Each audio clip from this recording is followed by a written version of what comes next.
और उनसे ज्ञान प्राप्त किया। दत्तात्रेय के 24 गुरु कौन कौन थे?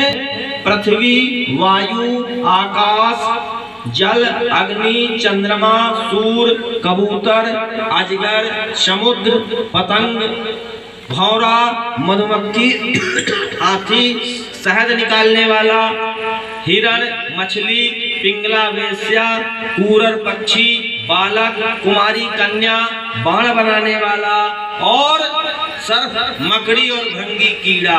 ये दत्तात्रेय के 24 गुरु हैं। अब केवल इनकी व्याख्या कर दी जाए तो 3 से 4 दिन लगेगा व्याख्या करते हैं, 7 दिन में कथा करनी है।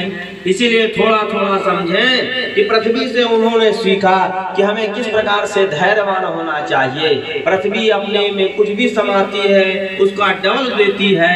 इसी प्रकार से हमारा ये शरीर एक पृथ्वी है।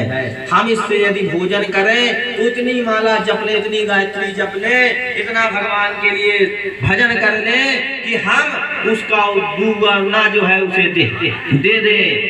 वायु से कहा कि वायु प्रायः आहार से ही संतुष्ट होती है और निरंतर शरीर में हम भोजन करते हैं, एक बार भोजन किया शांत हो गए, लेकिन वायु क्या है?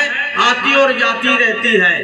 21,624 घंटा में सांस चलती है मनुष्य की, तो प्रत्येक सांस आती और जाती रहती है, निरंतर चल रही है। उसी प्रकार से हमें समझना चाहिए कि हमारी आयु भी निरंतर चल रही है, घट रही है। इसलिए समय रहते हमें चेत लेना चाहिए।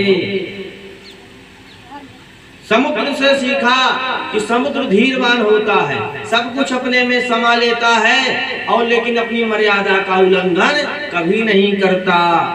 इस प्रकार से भौरे से सीखा कि भौरा 6 पैरों वाला बड़े से बड़े पदार्थ को काट लेता है, लेकिन कमल के मोह में मृत्यु को प्राप्त हो जाता है। इसी प्रकार से मनुष्य इस संसार में जो घोर कलिकाल है, काम, क्रोध, मद, लोभ, मोह, मत्सर रूपी विकार से विजय प्राप्त कर सकता है, लेकिन मोहवश उन विकारों को जबरदस्ती पकड़े हुए है और उन्हीं पर ही नष्ट हो जाता है।